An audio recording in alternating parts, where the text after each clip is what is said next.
Hello everyone, welcome to Raghunandan Money. A lot of our clients have been asking about how to remove a strategy from your TradeTron account. So without wasting any time, let's get started. So first things first, log in into your TradeTron account.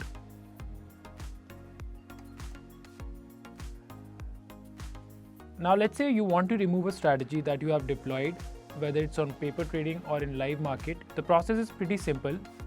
For that, you have to go on deployed page. Once you are on deployed page, locate the strategy you want to remove. Here you will see the 3-dot option, click on it, and once you scroll down, select the delete option and delete the strategy. After that, your strategy will be removed from the deployed list. But that's not the end of it. If you also want to remove it from your saved strategy, there is one more step. Go to My Strategy section, find the strategy you want to delete and click on 3-dot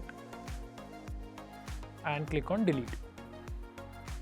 So now that strategy would be entirely deleted from your TradeTron account. In case if you have any doubt or have any questions, please do comment down below. Until then, happy trading. Bye bye.